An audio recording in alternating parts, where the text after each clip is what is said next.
Morning, and thank you for making it out here. I've been lucky. I came here late last night and I didn't see any traffic, and I got to the airport very quickly. This morning my colleagues woke me up at 6:30 in the morning and asked me to get up and come here as soon as possible, so I got here by 8 o'clock, so avoided the traffic one more time. So I understand that many of you have had to put up with traffic, and you probably do that every day, so I appreciate you taking the time to come here and listen to me today. As Yüksel mentioned, this is my second time here. I'm also a long-time employee of Informatica. He mentioned that the age of information is upon us. I've had the bad luck or good luck, depending on how you look at it, looking at information in technology all my working career. I have been in the industry now for about 23, 24 years, and my very first job out of graduate school was at Oracle. And at that time, Oracle was not a well-known brand. It was 1988. Oracle was a reasonably small company, and what Oracle was selling was databases to automate processes. So the investment in technology at that point was expected to be the data store, but the reason you were investing was do something that you were doing manually and do it in a more automated manner. Well, I was employed by Oracle to actually show the data in the database, what ended up becoming an area that now most people understand as business intelligence. And I ran the business intelligence technologies at Oracle for 8 years, and spent a lot of my time really thinking about how you look at data, how you slice data, how you dice data. And what I started finding over that period of time was that the customers of ours were asking me for a very different area of focus, because what was really happening was that the data that they wanted to slice and dice was not just in an Oracle database. Because even at that point in time, people had made a lot of decisions over the previous 20 years, so there was a lot of data in mainframe systems, in custom coded applications, etc. And what I came to realize over a period of a year or two at the end of my Oracle career was that Oracle didn't care. Oracle's job was to get the data into the Oracle database, and my tool was just a way to sell more Oracle databases. So when I got that kind of aha moment, I came across Informatica. And at that time, in 1996, Informatica was actually a company that did not even have any revenue. They'd been founded about 2 years before that, and they just released their first product. They were trying to go sell it. And people ask me, what are you doing joining a company that doesn't even have a track record? And I felt very strongly then that this is a company that has a place in the IT infrastructure over the long run. Because when you looked at every other company out there, they were all interested in selling something else. They were interested in selling databases. They were interested in selling applications. And Informatica was really founded with the whole idea of the industry needing an independent vendor that could provide data integration. Now it's 2010, and we have done quite well over the years. We finished last year with $650 million in revenue. So if you think about software companies, historically there's not been too many software companies that have gone beyond $1 billion. So we feel we're in good company today. We very strongly believe that the best is still yet to come, and the value we can provide customers, the value we can provide IT, enterprises, etc., can still keep increasing, and so I will talk a little bit about that today. The last few years we've been growing very consistently at an average of about 20% a year. We've been growing our revenues. We again think that that's very telling. It's an interesting proof point, because we've actually gone through a pretty big Some people call it recession, some people call it depression, at least from a global perspective. But despite that, we've continued to grow.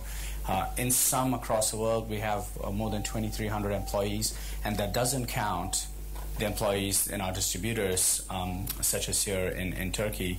And we strongly believe that we need a large partner ecosystem to be successful as an independent vendor, as a vendor that ultimately is persuading our customers to choose us over the mega vendors. We believe that you're better off using Informatica rather than IBM, rather than Oracle, to solve this very specific problem, not anything else. So we rely very much on our partners. So the proof is that we have more than 400 partners, and over the years we have built a very strong customer base. We have more than 4,400 customers worldwide. We think of customers as logos. So many of our customers, all of our better customers, buy from us over and over again. So they're repeat customers. So this is really, the number of distinct customers that we have partnered with and sold to. And if you look at a cross section of our customers, they tend to be really very well balanced. We're not focused on any single segment. Our business is global. So we have operations in Europe, in EMEA, in Asia, in the US, etc. If you take the Global 100, we'll have more than 80% of them use Informatica. Global 500, more than 70% of them use Informatica. And we also take a particular interest in ensuring that our customers are successful. And being the challenger in the space, we have to make sure that. And what we do every year is we run a global survey, a customer survey, that we don't run ourselves. We have a neutral third-party vendor that runs it. And for the last 6 years, we have identified and measured what they describe as customer loyalty. And customer loyalty is the success they have with the products, whether they'll be referenceable, will they say good things about us, even if they're, whether not just being successful, and whether they expect to continue to purchase more and more of Informatica in the future. So if you say yes to all three of them, you're considered to be a loyal customer. And we compare ourselves again with all the vendors in the space, and we've been number one. So I mentioned that we are a global company. So just just to give you a feel for some of those metrics, in the last 5 years, we've really expanded our business from probably being about 5 countries with employees, maybe in about 6 or 7 countries. In the last 5-6 years, we've expanded to where now we have operations in some form or another in 27 countries around the world. So we are a global company. Customers through both our direct sales and our distributors. If you look across the world, we have customers in 82 countries. So very much a global company. So, what do we try to do? How do we look at the world? How do we want you to start thinking about looking at the world? Ultimately, as a business, we have very simple drivers. Ultimately, right? So, we try to improve our top line. We try to do it by reducing or watching our costs, so reducing our bottom line. And then we also worry about risks. Are we taking too much risk, especially in this day and age? You have a number of things you need to worry about in terms of whether you're going to be succeeding or not, and also worrying about possibly regulations, government regulations, compliance, etc. And that's what we're trying to show here in these red boxes up on top. The need to become a global company, that's one way to grow. The need to possibly grow through or take advantage of consolidation. So a lot of mergers and acquisitions have been happening over the last few years. One approach to growth. Obviously, the need to also grow organically. So that's the middle box there. Do it by improving operational efficiency, so your profitability increases, and governance. And if you think about those as being your very high-level business imperatives, then I think you can take it one level down and come up with a number of different initiatives or strategies that can support these different business imperatives. So just if I give you, maybe I'll give you a simple example just to show that. So if we think we're going to grow by consolidation, then what we will do is possibly do a merger or an acquisition. But when you're doing a merger or an acquisition, the goal ultimately is to acquire and retain your customers. So any customers that were part of the acquired company, you don't want to lose them. You want to ultimately cross-sell and upsell more products. So that red box may map into a couple of blue boxes, and that's your company strategy. Well, but how have we been behaving from the bottom up? How have we been investing, or how those companies been investing in their IT infrastructure? As I said previously, whenever you think about the investments, we start thinking much more about process automation. And so when you go and think about why is it that somebody has bought Oracle, why is it that somebody bought Siebel, why is it that somebody is buying Salesforce.com, you'll always be talking about it in the context of an employee, a set of employees, salespeople, finance people, etc., and what process they can do more efficiently. So the investments have always been from the bottom up that particular way, and frankly, I think we still haven't really changed that mentality, because even if you think about, let's think about some of these new world, what we call social media applications that you and I probably use. When you started using Facebook or the equivalent of Facebook, I'm not sure what's the most popular social media sites here in Turkey, but if you think about Twitter and Facebook, you think about the activity. You think about Facebook as connecting with people, as sharing photographs, as Twitter as broadcasting something about yourself. That's an activity, that's a process. But why do you think they're so valued? They're ultimately valued today because of the data in them, the information in them. The information is just being collected. The reason you started using it was for that activity. So that's the way we think about it. And then if you now start thinking about it and saying that this data is all over the place now. So if you just take any type of data that you're interested in, if you take customer information, that may be in your ERP system. It may also be in your CRM system. It may be in a system that you use to do customer support, post-sales. And all of that information is separated out. And so then when you start talking about acquiring and retaining customers, where is that information? And how do you go about doing the right things and doing the best possible job in your post-merger integration? And that's really where we think one of the biggest problems has always been, but people are starting to get more and more aware that this is a big problem. So, what we find now in our customer base, in our install base, those 4,400 customers, is that when they thought about an application, they would spend money on, maybe something about the presentation layer, so that it looks nice. Maybe something, they'd spend some money on investing in the application server, so that's the logic, and maybe in a database. Today, they think about investing in one more layer, which is what we call the data integration layer. And really, this is a diagram that then shows how that thought process works, or how you fill in the gaps between what the business imperatives were and what is at the bottom of your stack, which is a lot of different applications with a lot of different data stores. And the way to think about it is really every time to say, okay, if we're trying to do something to help improve the business, there's usually an IT initiative associated with it.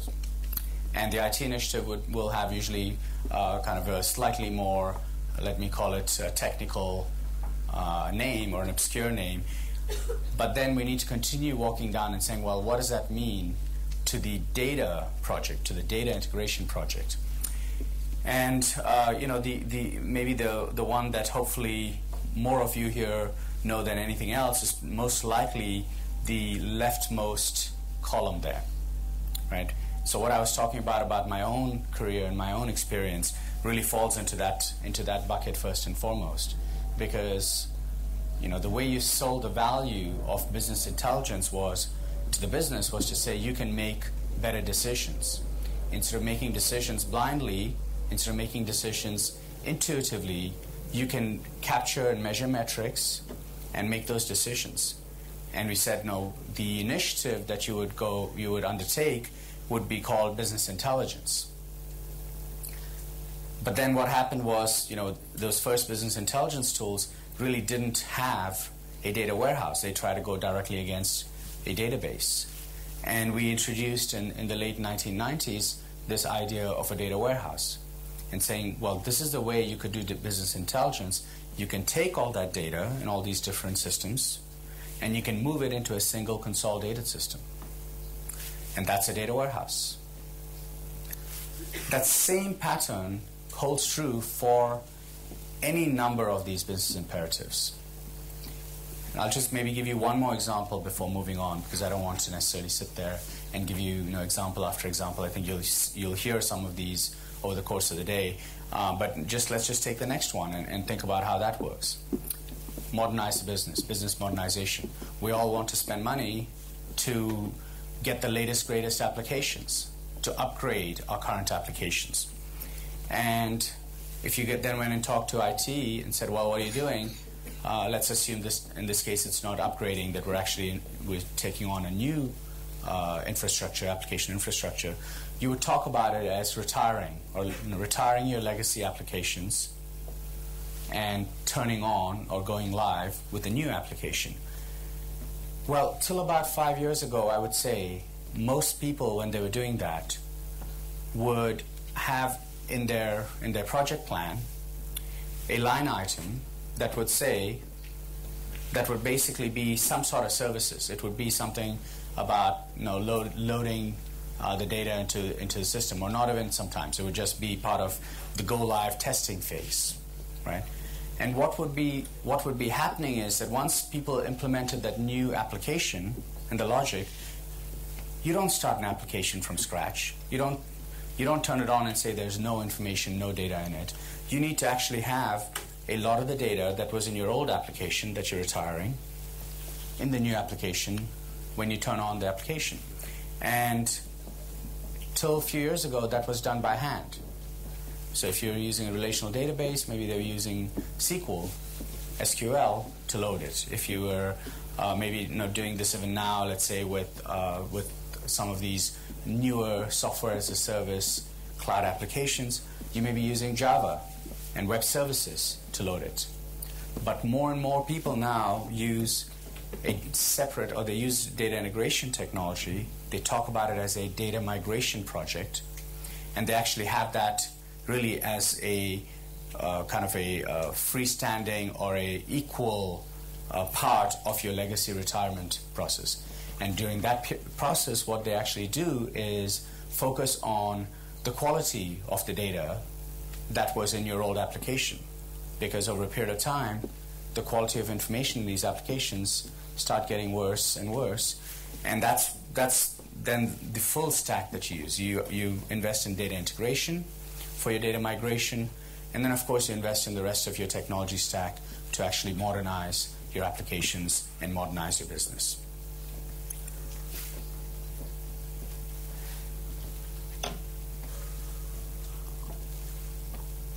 Now, over the past 10-15 years, what I think also happened is that if you think about all those different data integration project types that I had, and I'm not going to cover each of them in detail, what has ended up happening is that different people, different small vendors, etc., have innovated and built technologies that can solve some pieces of this puzzle.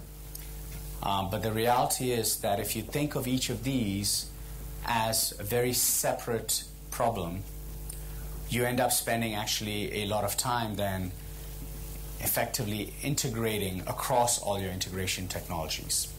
So our point of view when it comes to our technology is that by having a single platform, one data integration platform that can do all of these things, you can actually get the job done at a fraction of the cost and get a lot of benefits by reusing what we call artifacts, or the business objects that you may be creating along the way.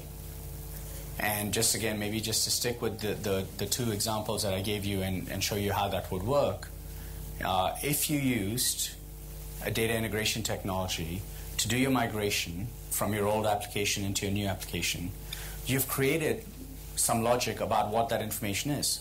You have an understanding of what the customer model is in your new application, because you had to load it into that application. So if you have that customer model now, and now you want to start using the new application for your business intelligence, you don't have to go and redo that work. You don't have to go and figure out from scratch what is a customer in this application. Right? And that sort of concept of sharing that information across all your different projects holds true whether you're using it for data warehousing or any of these other types of data projects that you have. And that's the way you get that benefit of that reuse. And ultimately it gets cheaper and cheaper as you continue to use more and more of this data integration platform. So what are the components here? What are the components of this platform? So what I'm going to draw you now, draw out is just thinking about that information. Think about the data in your enterprise, and then what you may want to be doing with it. So here's kind of a representation of typically different types of data stores in an enterprise. It started off with databases, years ago. It's been added to by these applications that you purchase. There are other types of tools and technologies that you end up using that has information that you may not think of off the top of your head. In fact, a very common statistic that we find is that many people say that more than 80% of information or the enterprise's data is actually not in an application. It's actually in files. It's in Excel.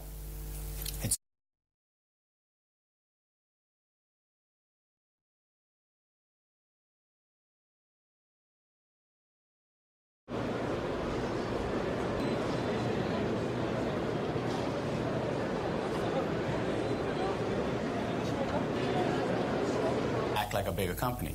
Informatica is no different, right? We're partnering with our distributor here to act like a bigger company than we would be if we were trying to do it by ourselves. What do we need to do? We need to share that information. We need to know that the customers here of our distributor are exactly, we need to be treating them ultimately like our own customers. So you want to share customer information that may be housed outside your four walls, with your four walls, within your four walls. And as I mentioned earlier on, I think there's a lot of information now that's starting to get captured outside the company altogether in social media websites and public websites that that enterprises should start at least thinking of as possibly being part of their information infrastructure.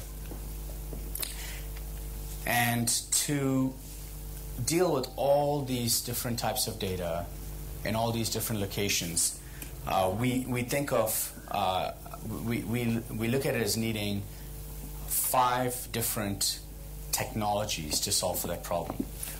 Enterprise data integration to deal with the problem within the 4 walls, cloud data integration to get to access to cloud data sources and maintain control of your data, B2B data exchange to flexibly share information and automate the sharing of information between you and your partners. Ultra messaging to have flexibility in doing the sharing and integrating in any latency. So not just doing this once a day or once a month or once a quarter, but possibly coming in doing this as quickly as possible, right? And in fact, we have examples of customers that are looking at sharing information between systems in less than a microsecond, in nanoseconds. So that's ultra messaging. And then the last category that we think of, or technology that we think of to help solve this problem, is what we call information lifecycle management. And what that really does is it says, okay, if the information is everywhere, information is constantly increasing. Right? The amount of information is constantly increasing. And we need to be thinking about information as aging, and ultimately think of ways in which we can retire or archive that information. You know, hopefully you've got used to that idea when you think about your email, right? You know, you've got email that just keeps collecting and collecting. You know, at some point, it may have some value, but you don't want it in your inbox. You want it archived, and that's the notion of information lifecycle management. And all of that put together is a category or a bunch of technologies. We call that data infrastructure. Now, when you think about data infrastructure, you really want to worry about, ultimately, it's a cost effectiveness that you'd be worrying about. Now, how can we keep moving all this information and making sure it's in the right place at the right time, and how can we do it as efficiently and as cost effectively as possible? We have three more technologies that we look at as providing much greater value to the business. And those are data quality. So you can move this information back and forth as quickly as possible, but what if the information you're getting, let's say from a partner, isn't quite the right information? Then all you're doing is moving bad information back and forth between different systems. So data quality helps you assess and automatically fix a number of these types of information. The very common examples of these will have to do with things like misspellings of names, incorrect addresses, missing addresses, etc. A second technology is what we describe, or the seventh technology, I guess, is what we describe as complex event processing. So again, down here you can be moving things really fast, and you know, it's a data element that you know came in from one system or changed in one system. I can very rapidly move that transaction and put it somewhere else. But does a business really care about that? The business thinks about things as business events. And complex event processing allows business users to create kind of events on top of events that they can share with each other, which then get mapped down to all that movement of data, and ultimately helps alert users through more usable user interfaces. Alert them on your smartphones, alerts them through email, through the web browsers, etc. And that's complex event processing. And finally, the third element of our information infrastructure is something that we call master data management, or MDM. You'll be hearing much more about this, but in a nutshell, master data management is a technology that allows business users ultimately to start really governing and certifying information in all of the infrastructure. So you know for a fact that when you're looking at customer information, you have a whole extra amount of information around that makes you know that it is absolutely to be trusted, and you don't need to go and verify and re-verify.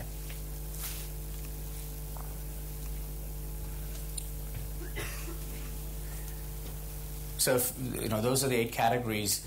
What I would describe is that some of these categories have emerged, and some are still emerging. Okay, and what I have broken down in this slide is some of the categories that have emerged, and one good way for us to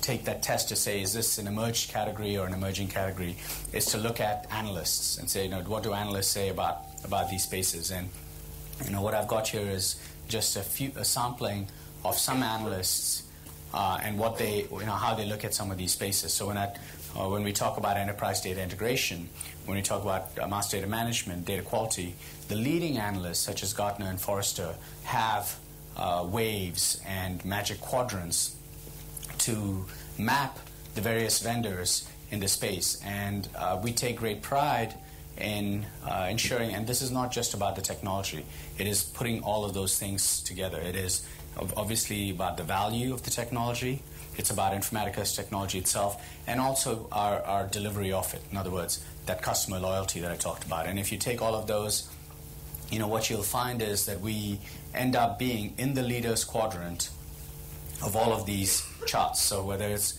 data integration, data quality, cloud data integration, master data management, we happen to be leaders. Down at the bottom, are areas that we think are not yet fully emerged. We have a strong point of view. In many of these, we've been saying this for quite a few years. When it comes to B2B data exchange, for example, we acquired some technology. It was, I believe, in late 2006, so it's almost 5 years that we've had it. And we've continued to work on it, so when we believe something, we'll continue working on it. And that's been really still an emerging technology for us. But when all is said and done, this is, I would say, a key reason for why we think we succeed, and obviously a key reason why we could make you succeed.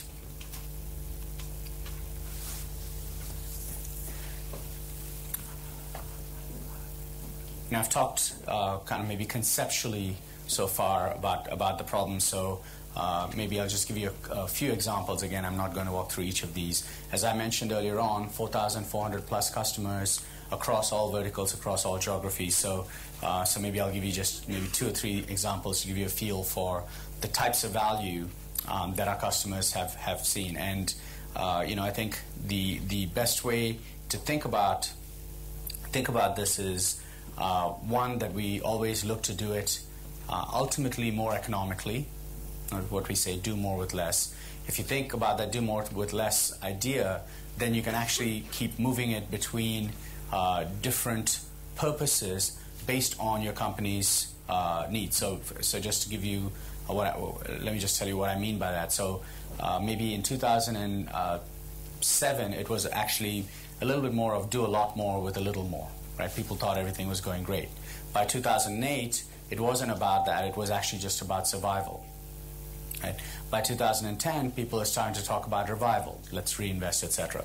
So, if you look at all of these different examples, you'll find that they fall into all of those different categories. So if you just look at the first one, let's say AstraZeneca, a global pharmaceutical company.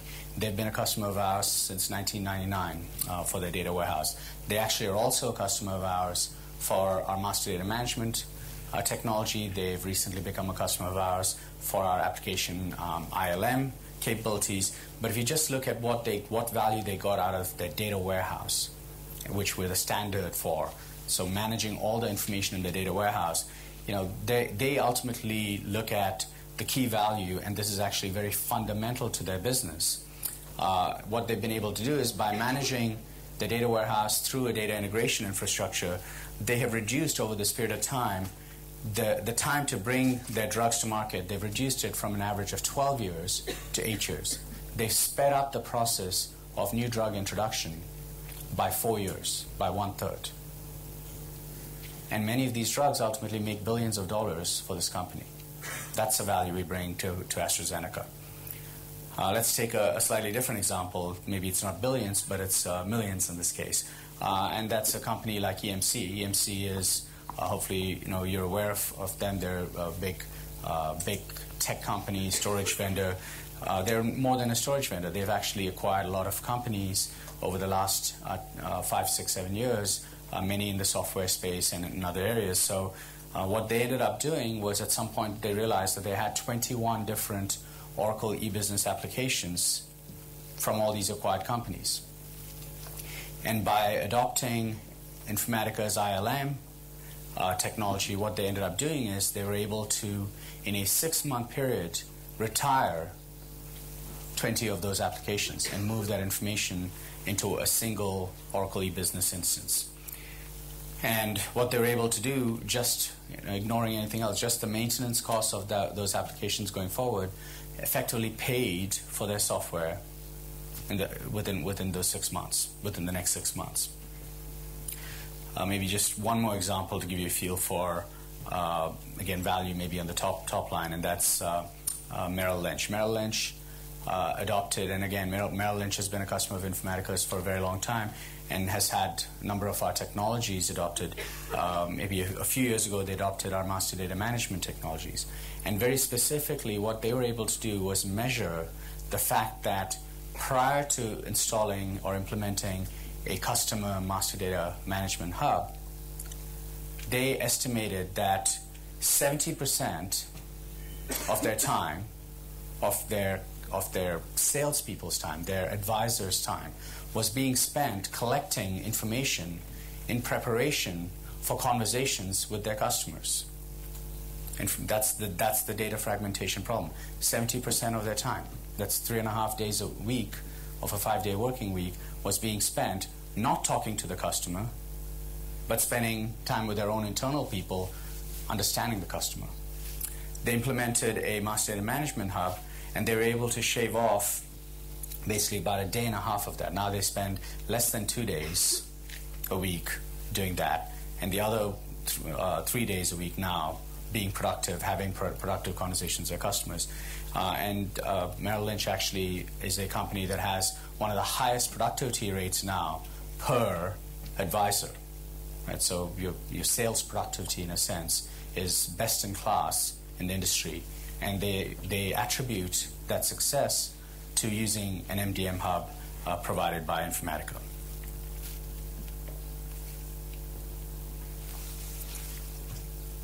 So those are examples of customers that have been very successful. So this is kind of a schematic to show kind of how this works and how IT will actually draw out the sequencing and the usage of different types of data integration technologies when they're solving a problem. So I'm going to give you a few of these, very reasonably quickly. The first one here is a bank in the United States that merged. It was a merger of equals, two very large banks, Bank of New York and Mellon. And what they needed to do to show their shareholders, to show Wall Street that they were a unified bank, what they needed to do was ultimately have a single customer portal. So two different banks with a long history, two different sets of IT infrastructure, but looking from the outside in as a single bank as quickly as possible. Can you still hear me there? In the back? Okay. I hope the translator can hear me too. So, and what they did was they took one set of applications and did what I described, which is archive it away, move the appropriate information up into the other one, and then went through the process of integrating that information, looking at the quality of the information and improving the quality, creating a master data management hub, all the ideas I've been talking about, and then integrating all sorts of information from the hub with all their other systems to deliver a new portal in what they estimated to be half the time it would have taken them had they tried to do it by hand. Right? Sped up their post-merger integration goals by a factor of 2. Let's look at another example. This is a French company, and this is a market research and analysis company. And what this company does is effectively all their customers are outside the firewall, and they get information from their customers, and then they have to process and analyze this information and then return information back to them. And the way they get this information is in the form of Excel spreadsheets. And they've set up standards so that they expect their customers to give it to them in a very specific form. But even then, they had about 300 depending on the type of formats and depending on the type of research they needed to do for those customers. Now, Excel spreadsheets are just notoriously difficult to enforce standards on. I hope you all use them because I play around with them all the time. I split and merge cells. It's easy to move columns around. I may have you can have these worksheets, so you have different your worksheets may be in different places, etc. And this company ended up having 5 people full time to just validate these Excel spreadsheets on their way in so that they could be processed appropriately. when they automated this with the data integration platform, what they did was they basically used a technology, our B2B data exchange technology, to automatically parse and validate these Excel spreadsheets. Automatically parse and then validate through the data quality technology. So they put effectively 2 firewalls that would automatically do this work. And once they had that, they were able to bring that in and put it into a warehouse and do their analysis and return the information back to their customers. And what they estimated ultimately was that instead of needing those 5 people, they actually were able to do that with basically just 1 person. So they were able to reduce their development resources by 75%. They were able to speed up that process. That single person was actually able to do these things 4 times as fast as what those 5 people were doing in the past, more than, again, delivering the value in the investment of the software. The third example is another bank example, and this is a bank that ended up using our technology to automate their payment processing infrastructure. So again, you've got different systems that are doing these payments, and then the problem ended up becoming that there was a lot of exceptions. A lot of time was spent either during the process of during the processing of the payment or just thereafter in ensuring that there were no errors in these payments. And what the answer for this particular customer was to create a payment hub that brought all that payment information into a single spot, integrating and making sure that it was of high quality, then using complex event processing to capture and identify payments that they thought were not quite right, either in the processing of it or possibly if there was anything that looked mildly illegal or fraudulent. They used complex event processing, so it automatically alerted business analysts to look at those specific payments. And then what they actually did with those payments when they were done was they used an automated process to convert those payments to the appropriate standardized forms. In this case, it was a NACHA form, and NACHA is a data format which is how the bank ultimately has to report back to the Federal Treasury. So by using these 4 different technologies from the data integration stack, they're able to automate. And you can see again what the benefits were. On average, speeding up the time they could process these payments, improving their processing accuracy, so no exceptions coming back from filing these payments with the Fed, and ultimately reducing the number of mistakes that were made. So reducing by 90% the exceptions that they had to process in the past. So these are kind of one-off examples that I've given you. If there's one thing, again, about being data-centric that I would want you to take away from this is that if and as I mentioned, that we have a single piece of technology that you can reuse and reuse again. And we have a number of customers that really think of effectively implementing another, almost you can think of this as some sort of an application. And the general term that a lot of our customers use is a data integration hub.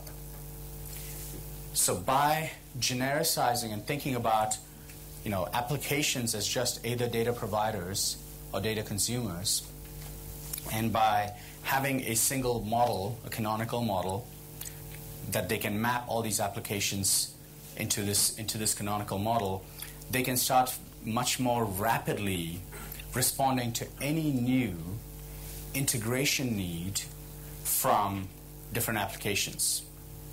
Okay, and like I said, we have very many customers that do this, and they just talk about this as operational data integration or data integration hubs. And in all of these situations, what they end up doing is either augmenting or in some situations replacing a kind of a peer technology to Informatica, and that's what has been known as EAI technology, with vendors like TIPCO being leaders in that space. Now those technologies were built to automate process integration. So if you have two applications, and these two applications needed to both be updated in the business process. So you're taking an order, it needs to go into an order entry system. It may also need to go into a CRM system. That's a business process integration. Many of our customers have basically, or a lot of our customers have basically said, we don't need to be using, the process integration is very heavy, kind of a handshake mechanism. You can actually do the process in your order entry system and use a data integration hub to be messaged and then send it down to whatever other applications need it. So a combination of data integration and AI technologies. And like I said, in some situations they've used things like data quality just plugged into the AI system, or B2B data exchange plugged into the AI system. In other situations, they've actually rebuilt their infrastructure to just have Informatica as their application-to-application integration technology.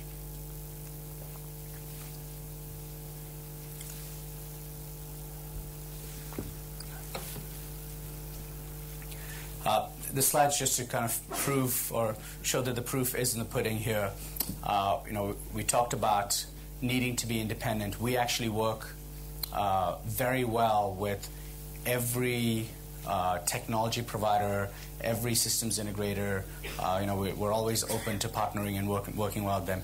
Even as I talk about some of these vendors and telling you that it's Informatica's job to do it and not Oracle's job to do it, as an example, at the same time, we work very well with them. In fact, Oracle is a good example of this for us, because Oracle is our number one partner, number one indirect customer. Oracle uses Informatica to integrate and improve the quality of data in Oracle applications. So if you're looking at our Siebel system, if you're looking at our Oracle Hyperion system, all of those use Informatica underneath to move data, not just between Oracle and an SAP, but sometimes even within Oracle. I just wanted to kind of close out and spend a few minutes just maybe taking a little bit of a gamble and talking about the future. So all that I've described so far is really bringing to you stories about what Informatica has been doing over the last 10, 15 years all over the world, and hopefully getting you to think about how you can take advantage of that in your own companies. I think about 4 or 5 years ago, people were asking me a question. Our customers were asking me a question, which was, it looks like these big guys, the Oracle, SAP, these guys are getting bigger and bigger, and it seems like they're getting less and less. People are dropping off. PeopleSoft's been bought, and Siebel's been bought, and etc. So it seems like one day in the future, there's only going to be 1 or 2 vendors that own all the applications, and so why would they need to come to you? Well, we used to tell them then that the cloud was going to be the answer, and sure enough, I think now it is here. We are finding that not just business, who are the initial adopters of cloud technology, but even IT in our install base is starting to adopt cloud in a variety of forms, is starting to embrace it, is starting to accept it. And here's ultimately one data point that shows that it's not just here, but it's gathering momentum, and that 5 times it's growing 5 times faster than total IT spend, hardware spend, software spend. Another trend that's happening is this adoption of social media. Again, 3, 4, 5 years ago, if anybody had told you it'd be really important, I was using LinkedIn from 2003. I was using Facebook from 2007. Even I wouldn't have dared tell you that this is going to be of relevance to an enterprise. But you can see from these charts that not only has the adoption been incredible, but this is a survey that I think was very interesting. It was just for marketing purposes, obviously, but from a marketing perspective, you had a very large percentage of, in this case, U.S. companies expecting to use social media tools for their business needs, expecting to get up to close to 90% next year. And a third trend that I think is very relevant, again, to the information world of the future is this trend towards mobility. And I think in this case, this is probably one of those areas where the whole world is moving, and in fact, in most situations, most of the developing world is moving much faster than even the developed world. But there are estimates now that basically say that we just maybe about a year ago hit the inflection point, and hopefully you feel that too. That people are starting to rely on mobile devices, not just smartphones but tablets also, instead of personal computers as their primary means of interacting with information, interacting with their applications. And again, I think right now, perhaps it's a little bit more on the personal side, so the statistics are obviously much more heavily shifted towards the kind of the public or the consumer applications. We have now over 600,000 applications on the Apple Store, and the Google apps and the Android apps are actually accelerating probably even faster than the Apple Store. But again, what we're also seeing is we have a lot of our internal customers starting to develop kind of applets or little applications that they're deploying to their internal constituents on tablets and PCs. Now, these three trends, hopefully you've heard about these, and everybody likes to talk about them. In fact, I only half-jokingly say that, when I go buy a 7-Up from the corner store, they claim that, they're going to do better because of mobile and because of cloud and because of social trends in the industry. So, everybody wants to say that this is good for them. Well, the reality is it's going to be bad for some people, it's going to be good for some people. And, what we see is that all of these trends have something very significant to do with data and information, right? So the cloud is changing the where of data. Social is changing the what of data, right? Instead of thinking about transactions as being the most valuable piece of data, we're now starting to talk about conversations and interactions as being possibly much more valuable than transactions themselves. And mobile ultimately is changing the how data is being consumed. And in the process of being consumed, it's actually leaving behind and generating a whole new ton of information, right? So now all of a sudden, when you look at some information and you're using it, in the past, it didn't matter. It was on a computer, it was fine. But now, you have time of day information, you have location information. These are all just getting captured, and very generically, you can think of these as machine-generated data. In the process of using and consuming anything, what we're doing is creating, a whole new set of data, and the way you consume it requires you to again think about data much more than thinking about it as an application. And you take all of these, and what we see that means is that, and this is happening, right? So 10 years ago, I used to have customers talk to me about big data, banks, telephone companies, etc. And I'd say, what is this? What are we talking about? And they'd be asking us, well, can you process a terabyte of information? And then they'll have some time window. Some people would say overnight. Some people would say, in 1 hour. And that was about as fast as people expected. If you could process a terabyte of data in 1 hour, you were doing big data, right? Well, today, just recently, I was talking to a customer that was asking me that they needed to process 145 terabytes a day, and that wasn't even big. That was I think the starting point from which point they expected to increase. You're hearing things like obviously exabytes, but petabytes, etc., zettabytes, etc. So you've really got to this kind of next level of big data, and what we see in this is that in response to those mega trends, we're seeing kind of three areas of focus when it comes to big data. Some people really are focusing, I would say, on still the transaction data, and the area of innovation there. The proof point there is primarily in these what we call data warehouse appliances, and also there are some emerging databases that are emerging to deal with types of big data technologies such as VoltDB, and they, in fact, some of them even call themselves NoSQL. We're not the old databases, we're the new world databases. Then you have a set of technologies that are dealing with all those social media sources, what you can think of as big interaction data. And to support the processing of big interaction data, a whole new set of technologies is emerging. You can think of these as the databases of the future, possibly. Technologies such as Hadoop that can really partition. The focus here is on partitioning and scaling information rather than worrying about transactional consistency like the old databases did.